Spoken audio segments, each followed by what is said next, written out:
2024 లేదా 25లో డిగ్రీ లేదా బీటెక్ చదివారా? సాఫ్ట్‌వేర్ జాబ్ కోసం ఎదురు చూస్తున్నారా? అయితే కోడ్ జ్ఞాన్ 100 డేస్ కోర్సులో చేరండి. జాబ్ సాధించండి. నమస్కారం అమ్మా గారు. నమస్తే అమ్మా. కృతికా నక్షత్రం వారి యొక్క గుణగణాలు ఏ విధంగా ఉంటాయి? ఎస్పెషల్లీ నవంబర్ నుంచి డిసెంబర్ వరకు కనుక మనం చూసుకున్నట్లయితే వ్యాపార పరంగా, విద్య పరంగా, సంతాన పరంగా, వివాహ పరంగా ఎలా ఉండబోతుంది? ఏ సందర్భాల్లో జాగ్రత్తలు తీసుకోవాల్సిన అవసరం ఉందంటారు? తప్పకుండా అమ్మా. కృతిక క్షురా షట్కము అని శాస్త్రం చెబుతోంది. అంటే మనం ఇప్పుడు గుణగణాలు అనేటువంటివి ఎందుకు చెప్పుకోవాలి అంటే వాళ్ళ యొక్క క్యారెక్టరిస్టిక్స్ అనేటువంటి ఒక్కసారి మనం వాళ్ళకి గుర్తు చేసి ఇలాంటి డిఫాల్ట్ నేచర్ ఉన్నటువంటి నక్షత్రం వాళ్ళు ఈ రకంగా జాగ్రత్తలు తీసుకోవాలని ఖచ్చితంగా మనం చెప్పాలి. సో కృతికా నక్షత్రం ఆకాశంలో ఎలా కనబడుతుందంటే మంగళ కత్తి ఆకృతి అని శాస్త్రం చెబుతోంది. అంటే క్షురా షట్కము అని శాస్త్రం, అంటే మామూలుగా సెలూన్ కత్తి ఉంటుంది కదా, ఆ టైప్లో ఉంటుంది అనమాట. సో జనరల్లీ వీళ్ళకి శత్రువులు చాలామంది ఎక్కువ ఉంటారండి. బికాజ్ వీళ్ళు ఒక ఫైర్ బ్రాండ్. ఎలా అంటే కోపము చాలా ఎక్కువ ఉంటుంది, నిక్కచ్చితనం, లాయల్టీ ఇలాంటివి చాలా ఎక్కువ ఉంటాయి. ఈవెన్ ఇంకా బాగా చెప్పాలంటే ఒకటో పాదం వాళ్ళకి ఇంకా ఎక్కువ ఉంటుంది. ఒకటో పాదం వాళ్ళని భరించడం చాలా కష్టం. వాళ్ళతో నార్మల్గా మాట్లాడినా ఒక హ్యూజ్ పర్సనాలిటీస్, హై ఎనర్జీస్ ఉన్నటువంటి పర్సన్స్ కొంతమంది ఉంటారు. వాడితో మనం చాలా ఆచితూచి ఒక మాట కూడా వదలకుండా మాట్లాడాలి స్పెసిఫిక్గా. అలాంటి వాళ్ళు ఒకటో పాదం వాళ్ళండి. చాలా బాగుంటారు, మంచి డిగ్నిటీ ఉన్నటువంటి పీపుల్ అనమాట. అయితే జనరల్లీ వీళ్ళకు ఉన్నటువంటి ఆ నేచర్ వల్ల ఏ రిస్క్ అయినా తీసుకోగలరు. ఎలాంటి సాహసోపేత నిర్ణయాలు తీసుకోవడానికైనా వీళ్ళు చాలా రెడీ. వెంటనే ఇలాంటి రిస్క్ తీసుకునేటువంటి కెపాసిటీ ఉన్న వాళ్ళకే అదృష్టం వరిస్తుందండి. ఆ యోగం ఈవెన్ 2, 3, 4, 2, 3, 4 పాదం వాళ్ళకు కూడా ఉంటుంది. కంపేర్ చేస్తే ఒకటో పాదం వాళ్ళకి చాలా ఎక్కువ ఉంటుంది.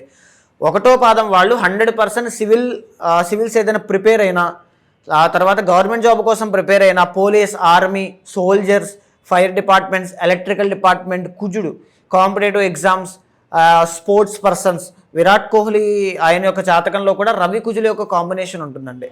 సో అంటే ఆ స్పిరిట్ అనమాట, కాంపిటేటివ్ స్పిరిట్, అగ్రెసివ్ నేచర్, ఆ అగ్రెషన్ అంతా కూడా ఈ రవి కుజ అనేటువంటి 2 పవర్ఫుల్ ప్లానెట్స్ యొక్క కలయిక వల్ల వస్తుంది. సో ఇక్కడ ఏంటి అంటే ఒకటో పాదం వాళ్ళకి అద్భుతమైనటువంటి ఫ్యూచర్ ఉంటుంది. కానీ కొన్ని సందర్భాల్లో మీకున్న కోపాన్ని మీకు శాపంలా మార్చుకోకూడదు, లోపంలా మార్చుకోకూడదు, దాన్ని మీ బలంలా మార్చుకోవాలి. దానికోసం పర్ఫెక్ట్గా మీరు నిర్ణయాలు తీసుకుంటూ వెళ్ళండి, ఖచ్చితంగా చాలా బాగుంటుంది. అయితే 2, 3, 4 పాదం వాళ్ళు వీళ్ళు ఏంటంటే కొద్దిగా క్రియేటివ్ పీపుల్. అండ్ చెప్పాలి అంటే కోపము ఉంటుంది, క్రియేటివ్నెస్ ఉంటుంది, అంటే లౌక్యం కూడా ఉంటుందన్నమాట. అంటే వీళ్ళ యొక్క క్యారెక్టర్ని కృష్ణుడిలాగనమాట. స్మార్ట్, చాలా స్మార్ట్. ఆయన ఎక్కడ గంభీరాన్ని ప్రదర్శించాలో అక్కడ ప్రదర్శిస్తారు, ఎక్కడైతే తగ్గాలో అక్కడ తగ్గుతారు. అంటే ఆ స్మార్ట్నెస్ అంతా కూడా కృష్ణుని చూసి మనం నేర్చుకోవచ్చు. సో ఒకటో పాదం వాళ్ళంతా నరసింహస్వామి లాగా. సో అలా ఉంటుంది, నేచర్ అలా ఉంటుందండి. సో 2, 3, 4 పాదం వాళ్ళు ఏంటి అంటే లైఫ్లో వీళ్ళు వృషభ రాశికి సంబంధించిన వాళ్ళు అవుతారండి. వీళ్ళ యొక్క కాంబినేషన్స్ ఒకసారి మనం చూస్తే 2nd and 5th లార్డ్. వీళ్ళకు ఉన్నటువంటి స్మార్ట్నెస్ వల్ల మాట్లాడుతూ ఆ మాటల్ని ఎనర్జీగా ఎలా మార్చాలి, ఎనర్జీని ఎర్నింగ్స్గా ఎలా మార్చాలి, ఈ రకమైనటువంటి స్ట్రాటజీస్ వీళ్ళకు ఉంటాయి. అంటే ఊరికే రారు మహాత్ములు ఒక శాస్త్రం ఉంటుంది, వీళ్ళు ఊరికే మాట్లాడరండి. అంటే వీళ్ళు మాటకు అంత విలువ ఉంటుంది. ఈవెన్ జడ్జెస్గా, అంటే మాటకు విలువ ఉన్నటువంటి ఒక లాయర్స్గా, ఆర్ జర్నలిజంలో బాగా రాణిస్తారు, ఆర్ స్పీకర్స్గా బాగా రాణిస్తారు, ట్రాన్స్లేటర్గా బాగా రాణిస్తారు. అన్ని విధాలుగా కూడా వీళ్ళు చాలా బాగుంటారు. కృతిగా 2వ పాదం, 3, 4 పాదం వాళ్ళు. అయితే 3rd లార్డ్ ఎప్పుడైతే చంద్రుడు అవుతారో వీళ్ళకు ఉన్నటువంటి సిబిలింగ్స్, అంటే చిన్నవాళ్ళు, వీళ్ళకంటే చిన్నవాళ్ళు, చెల్లి ఆర్ తమ్ముడు వల్ల కొంచెం శ్రమ అనేటువంటి చూస్తారు. ఈవెన్ వాళ్ళతో బాండింగ్ చాలా బాగుంటుంది. వాళ్ళ కోసం వీళ్ళే అన్ని చూసుకోవడం ఇలాంటివి కూడా ఎక్కువగా కనబడే అవకాశాలు ఉంటాయి. 4th లార్డ్ ఎప్పుడైతే రవి అవుతారో వీళ్ళ యొక్క ఫాదర్, మదర్లా వీళ్ళని కేర్ చేస్తుంటారు. అంటే మీకు అర్థమైందండి, ఫాదర్ మదర్ లాగా అన్ని ఆయనే చూసుకోవడం, ప్రతిదీ కూడా అంత బాండింగ్, రెస్పాన్సిబిలిటీస్ అన్ని కూడా చాలా బాగుంటాయి. సో 5th లార్డ్ కూడా బుధుడు అవ్వడం, దీనివల్ల వీళ్ళకు పుట్టినటువంటి సంతానం కూడా మంచి వ్యాపారవేత్తలు, ఎంటర్ప్రీనర్స్గా, స్ట్రాటజీస్ కలిగినటువంటి ఆలోచన, మేధాశక్తి, విద్యావేత్తలుగా చాలా బాగా రాణిస్తారని చెప్పచ్చు. అండ్ ఈవెన్ మల్టిపుల్ వేస్లో వీళ్ళు రాణించడానికి గల అవకాశాలన్నీ ప్రకృతి వీళ్ళకి సిద్ధం చేసి పెడుతుంది, స్మార్ట్నెస్ ఉండడం వల్ల. సో అండ్ 6th లార్డ్ ఎప్పుడైతే శుక్రుడు అవుతారో వీళ్ళకి హార్మోనల్ ఇంబ్యాలెన్సెస్ ఉంటాయి. అండ్ ఉమెన్కి గైనిక్ ఇష్యూస్ అనేటువంటివి చాలా ఎక్కువగా ఉంటాయి. విమెన్ రిలేటెడ్ ప్రాబ్లమ్స్ చూస్తారు. విమెన్ ఎవరైనా వీళ్ళ మీద కంప్లైంట్ ఇవ్వడం, ఆర్ లేకపోతే విమెన్ రిలేటెడ్ ప్రాబ్లమ్స్ అంటే ఈ శుక్రుడు వాళ్ళ లవ్ బ్రేకప్స్ అనేటువంటి అవ్వడం కానీ, విమెన్తో కొంచెం గొడవలు అవ్వడం కానీ, అందరూ అని కాదు, ఎవరో పర్టికులర్ ఒక ఉమెన్తో ఖచ్చితంగా ఉంటుంది. శుక్రుడు అనేటువంటి ఆయన మీ పర్సనల్ చాట్లో బాగాలేకపోతే ఇది ఇంకా ఎక్స్ట్రీమ్ అవుతుంది. కొంతమందికి కొంచెం ఎలిగేషన్స్ రావడం ఇలాంటివి ఉంటే కొంచెం చూసుకోండి. 7th అండ్ 12th లాట్ వీళ్ళకి కుజుడు అవ్వడము, అంటే వచ్చేటువంటి స్పౌస్ కృత్తిక 2, 3, 4 పాదం వాళ్ళకి వచ్చే స్పౌస్ చాలా అగ్రెషన్ అంటే డామినెంట్ వైఫ్ రావడం కానీ, డామినెంట్ స్పౌస్ భర్త రావడం కానీ, ఇలాంటివి రావడం వల్ల చిన్న చిన్న డామినెంట్ ఇష్యూస్ అనేటువంటివి చూస్తారు. ఈవెన్ వచ్చినటువంటి భర్త మంచి టాలెంటెడ్ అవ్వడం, మంచి జాబ్ చేస్తూ ఉండడం, దీనివల్ల ఏంటి అంటే వృత్తిపరంగా వీళ్ళిద్దరూ కొంచెం దూరంగా ఉండే అవకాశాలు ఉంటాయండి. ఈమె ఒక చోట, ఆయన ఒక చోట, ఇలాంటివి కనబడతాయి. బికాజ్ 12th లార్డ్ కూడా కుజుడు కాబట్టి. సో ఆ పరంగా మీ పర్సనల్ చార్ట్లో విమెన్కి ఎప్పుడైతే కుజ బలం లేకపోతే ఆ దూరము వృత్తిపరంగా ఉంటే పర్వాలా, మానసికంగా బాండింగ్ అనేటువంటి దూరంగా అవ్వకుండా చూసుకోండి. అంటే ఎందుకంటే డామినెంట్ ఇష్యూస్ అవన్నీ ఉన్నప్పుడు దూరంగా ఉంటేనే పర్లేదులే అనేటువంటి ఫీలింగ్ స్లోగా ఇద్దరి మధ్యలో విభేదాలకి దారి తీయవచ్చు. కొంచెం కేర్ఫుల్గా చూసుకోవాలి. అష్టమ లాభాధిపతి 8th అండ్ 11th లార్డ్ వీళ్ళకి గురుడు అవుతారు. అంటే అవమానాలు ఎక్కువగా చూస్తారు, ఫైనాన్షియల్ ఇష్యూస్ ఎక్కువగా చూస్తారు. అండ్ ఇంకా చెప్పాలి అంటే దాన ధర్మాలు చేసి వీళ్ళ దగ్గర కూడా డబ్బులు లేకుండా ఎన్ని అయిపోతాయి.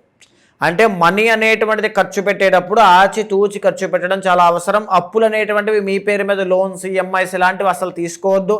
మీ ఇంట్లో ఎవరైనా మంచి నక్షత్రం వాళ్ళతో తీసుకుంటే చాలా మంచిది. మీ నక్షత్రంలో అయితే లోన్స్, ఈఎంఐస్ లాంటివి భారీగా రిస్కులు తీసుకోవద్దు, కొంచెం కేర్ఫుల్గా ఉండండి. 9th అండ్ 10th లార్డ్ వీళ్ళకి శని అనేటువంటి ఆయన రాజయోగ కారకుడు అండి. శని అనేటువంటి ఆయన రాజయోగ కారకుడు అంటే దాని అర్థం ఏంటి ఆస్ట్రాలజీ పరంగా అంటే, శని ఎప్పుడు కూడా dedicated planet, disciplined planet, determination అటువంటి ప్లానెట్ అనమాట. వీళ్ళు ఎప్పుడైతే ఎవరి సహాయ సహకారములు అవసరం లేకుండా నేను నా జాబ్ నేను తెచ్చుకోగలను, నా బిజినెస్ నేను చేయగలను అంటే వీళ్ళకి చుట్టుపక్కల వాళ్ళంతా మోసం చేసేటప్పుడు ఒంటరిగా మిగిలిపోతారు. ఆ మిగిలిపోయినప్పుడు సెల్ఫ్ మోటివేట్ అయ్యి వాళ్ళ పొటెన్షియల్ తెలుసుకుని ముందుకు వెళ్తారో, ఎప్పుడైతే ఈ స్టెప్ వాళ్ళు ఫాలో అవుతారో లైఫ్లో, అప్పుడే వీళ్ళకి భారీ విజయం చూస్తారు. అదే శని ఇచ్చే రాజయోగం. ఆ శనికి సంబంధించిన ఫ్యాక్టర్ వీళ్ళు టచ్ చేయాలి, కష్టపడాలి, నలగాలి, ఏడవాలి, చొక్కా నలగాలి, ఇవన్నీ ఉంటాయి. అవన్నీ ఇండివిజువల్గా చేయాలి, ఒంటరిగా. మళ్ళీ అలా జరిగి వీళ్ళు కష్టపడినప్పుడే వీళ్ళకి ఆ భారీ విజయం శని ఇస్తారు. సో శని అనేటువంటి ఆయన ఎప్పుడు కూడా చాలా గుడ్ ప్లానెట్ అండి. సో ఆయన ఎప్పుడు కూడా తప్పుగా అపార్థం చేసుకోవద్దు. పర్సనల్ చార్ట్ కూడా చెక్ చేసుకోండి. అయితే ఓవరాల్గా వీళ్ళకి 1 అండ్ 2, 3, 4 పాదం వాళ్ళకి ప్రస్తుత గోచార రీత్యా నవంబర్, డిసెంబర్ మాసాల్లో ఎలా ఉంది, ఇలాంటి కాంబినేషన్స్ విషయంలో జాగ్రత్తగా ఉండండి. నెంబర్ 1 అంటే కృత్తిక 1వ పాదం వాళ్ళకి మనం చూస్తే కనుక వీళ్ళకి ఎస్పెషల్లీ చెప్పాలంటే గురుబలము అనేటువంటిది లేదండి. 2027 దాకా వీళ్ళకి గురుబలం లేదు. అప్పటి వరకు కూడా ఎంత చేసినా సరే కొంచెం ఓకే, ఈవెన్ ఎంత కష్టపడినా వస్తాయి కానీ భారీ స్థాయిలో రావాలంటే 2027 మిడ్ ఆఫ్ ది ఇయర్ రావాలి. అప్పటిదాకా వెయిట్ చేయాలి. ఈ గ్యాప్లో వచ్చేటువంటి ట్రాన్సెట్స్ వల్ల రవి, కుజ వీళ్ళ వల్ల వీళ్ళకి ఎలా ఉంటుంది, శుక్రబలం చాలా బాగుందండి. ఫస్ట్ ఆఫ్ ఆల్ అంటే రిలేషన్షిప్లో మంచి గ్రోత్ అనేటువంటి చూస్తారు. ఆర్ లేకపోతే ఎంటర్టైన్మెంట్ ఫీల్డ్లో పనిచేసే వాళ్ళు, క్రియేటివ్ సెక్టార్లో వర్క్ చేసే వాళ్ళు మంచి గ్రోత్ అనేటువంటి చూస్తారు. అండ్ ఇంకా చెప్పాలి, భార్యాభర్తల మధ్యలో మాట పట్టింపులన్నీ కూడా క్లియర్ అయిపోతాయి. వీళ్ళిద్దరు కూడా బాండింగ్ చాలా బాగుంటుంది. 1వ పాదం వాళ్ళకి నేను చెప్తున్నానండి. ఇంకా 1వ పాదం వాళ్ళకి మనం చూడాలంటే రవి అనేటువంటి ఆయన నవంబర్ 17 టు డిసెంబర్ 17 పొజిషన్ చాలా బాగాలేదంటే దాని అర్థం 8వ స్థానంలోకి వెళ్తున్నారు. దీనివల్ల మీ ఫాదర్కి కానీ మీ పిల్లలకి కానీ ఖచ్చితంగా ఏదైనా హెల్త్ ఇష్యూస్ రావడం, వాళ్ళ కోసం మీరు బాగా శ్రమ పడడం, ఇలాంటివి ఎక్కువగా చూడొచ్చు. కొంచెం ఆ విషయం మీద ఎక్కువగా శ్రద్ధ పెట్టండి. ముందుగానే ప్రికాషన్స్ తీసుకోండి. ఇంట్లో వాళ్ళకి ఏదైనా ఆరోగ్య సమస్యలు ఉంటే ముందుగానే జాగ్రత్త పడండి, చాలా బాగుంటుంది. పనుల విషయంలో ఆటంకాలు కూడా అదే పీరియడ్ ఆఫ్ టైంలో రవి బాగాలేనప్పుడు వస్తాయండి. దీనివల్ల ఏంటంటే కష్టపడి పని చేసి అలసిపోయినా సరే పని పూర్తవదు. ఈలో మీరు భోజనం చేయడం మానేసి అంత త్యాగం చేస్తారు, మీకు ఆరోగ్య సమస్యలు వస్తాయి. ఇలాంటివి 1వ పాదం వాళ్ళకి ఉంటాయి. సో ఆ విషయంలో కొంచెం కేర్ఫుల్గా ఉండాలి. శని రాహుల యొక్క కాంబినేషన్ వర్కౌట్ అవుతుంది మీకు. దీనివల్ల ఏంటంటే మీరు ఎదగాలనేటువంటి తాపత్రయం, కృషి, పట్టుదల అన్నీ కూడా ఖచ్చితంగా ఒకానొక రోజున గురుబలం పెరిగినటువంటి రోజున ఇప్పుడు పడే ప్రతి కష్టము కూడా మీకు మంచి శుభ ఫలితాలను కలగజేస్తుంది. టెన్షన్ పడాల్సిన అవసరం లేదు. గురువు అనేటువంటి ఆయన స్ట్రాంగ్ అవ్వడానికి గురు చరిత్ర పారాయణ చేయడం కానీ, శివుడికి అభిషేకం చేయడం కానీ, శనగలు దానంగా ఇవ్వడం కానీ, కుక్కలకి ఆహారం తినిపించడం కానీ, సోమవారం నాడు అన్నదానం చేయడం కానీ చేయండి, చాలా బాగుంటుంది. ఇక 2, 3, 4 పాదం వాళ్ళకి మనం చూస్తే అండి మేజర్గా వీళ్ళకి గురుబలము అనేటువంటిది డిసెంబర్ 5వ తారీఖు వరకు లేదు. డిసెంబర్ 5 తర్వాత నుంచి గురుబలం పెరుగుతోంది. సో వీళ్ళ లైఫ్లో ఇప్పుడు మనం మాట్లాడుకునేటువంటి 2 monthsలో before December 5th and after December 5th లా ఉంటుందండి సిచ్యువేషన్స్ అన్ని కూడా. డిసెంబర్ అంత చేంజ్ ఉంటుంది. అప్పటిదాకా వీళ్ళకి మనీ టైట్ అయిపోతాయి, డబ్బులు ఉండవు. ఇప్పుడే స్థానం తీసుకున్న వాళ్ళు ఇబ్బంది పెడుతూ ఉంటారు డబ్బులు ఇవ్వకుండా. వీళ్ళ కమిట్మెంట్స్ అన్ని కూడా వీళ్ళని ఇబ్బంది పెడుతూ ఉంటాయి.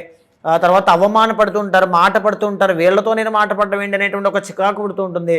కెరీర్లో నేను జాబ్ మారిపోతాను, నాకు స్ట్రెస్ ఎక్కువైపోతుంది, ఫ్రస్ట్రేషన్ ఎక్కువైపోతుంది అనే ఫీలింగ్ ఒకటి కలుగుతుంది. మారితే ఇంకో జాబ్లోకి వెళ్తే అది ఉంటుందా పోతుందో తెలియదని భయం వేస్తుంది.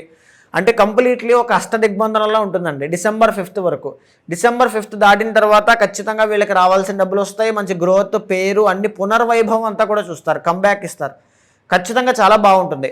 సో 100% నేను చెప్పేటువంటి సలహా ఏంటంటే 2, 3, 4 పాదం వాళ్ళు డిసెంబర్ 5 దాటేంత వరకు కూడా ముఖ్యమైన నిర్ణయాలు, పెళ్ళి, తర్వాత సంతానము, జాబ్ మారడాలు, డబ్బులు ఇవ్వడాలు, తీసుకోవడాలు, స్థలం కొనడాలు ఏది చేయొద్దు.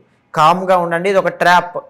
బికాజ్ గురు బలం లేనప్పుడు, శని రాహుల యొక్క ఇబ్బంది ఉన్నప్పుడు ఒక ట్రాప్ ఉంటుంది మోసపోవడానికి. 10 లక్షలు బెట్టింగ్లో కోల్పోతున్నారంటే 10 లక్షలు నగ్గుతామనేటువంటి ఆలోచనతో ఆ ట్రాప్లో పెడతారు కదండి. అలాంటిది ఇది కూడా అనమాట. సో ఈ టైంలో ఎస్పెషల్లీ 2, 3, 4 పాదం వాళ్ళు చాలా చాలా కేర్ఫుల్గా ఉండండి. పర్సనల్ చార్ట్ చూసుకోండి. మేజర్లీ చెప్పాలి అంటే శని రాహు యొక్క కంజంక్షన్ చాలా ఇబ్బంది పెడుతోంది. సుదర్శన చండీ హోమము అనేటువంటిది నవంబర్, డిసెంబర్ మాసాల్లో చేయండి. మీ కెరీర్లో గ్రోత్ అనేటువంటిది ఇమీడియట్గా మీరు చూస్తారు. మరి ఇంకా ఎవరికైనా కూడా వాళ్ళు ఏదైతే సమస్య ఎదుర్కొంటున్నారో దానికి సంబంధించి మీ దగ్గర పరిష్కారం తీసుకోవాలి అనుకునే వాళ్ళు ఎవరైనా కూడా మిమ్మల్ని అప్రోచ్ అవ్వాలి అంటే ఏ విధంగా ఉంటుంది ఉమాగారు? తప్పకుండా అండి. ఇప్పుడు మనం మాట్లాడుకునేటువంటి ప్రతి అంశము కూడా గోచారానికి సంబంధించిన డిఫాల్ట్ జాతక చక్రానికి సంబంధించిందండి. సో చాలా మంది ఏంటి అంటే జీవితంలో ఎడ్యుకేషన్ చదివేటప్పుడు వాళ్ళని ఏదో తొందరపాటు నిర్ణయాల్లో ఒక కోర్సులో జాయిన్ చేసేసేయడం కానీ, పెళ్లి విషయంలో కూడా తొందరపాటు నిర్ణయాలతో వివాహం చేసేయడం కానీ, సంతాన విషయంలో, ఉద్యోగ విషయంలో, ట్రాన్స్ఫర్ విషయంలో, ఫారెన్ విషయంలో, అనేక విషయాల్లో గైడెన్స్ అనేటువంటిది లేక చాలా ఇబ్బందులకు గురవుతుంటారండి. అలాంటి వాళ్ళు ప్రతి ఒక్కరికి కూడా మీ వెనకాల నేను ఉంటాను. మీ యొక్క జాతకాన్ని తీసుకుంటండి. మీకు కింద కనిపించే నెంబర్కి కాల్ చేస్తే మా వాళ్ళు మీకు పూర్తి వివరాలు అందిస్తారు. మీ జాతకాన్ని చూసిన తర్వాత గోచారంతో సమన్వయం చేస్తూ ఏదైనా దోషాలుంటే శాంతి పరిహారములు ఆచరింపచేసి ఏది రైట్, ఏది రాంగ్, మంచి చెడు ప్రతిదీ కూడా డిస్కస్ చేద్దాము. ఖచ్చితంగా భగవత్ అనుగ్రహం కలిగేలా చేస్తాను. థ్యాంక్ యూ ఉమాగారు. Thank you so much. నమస్తే అమ్మా.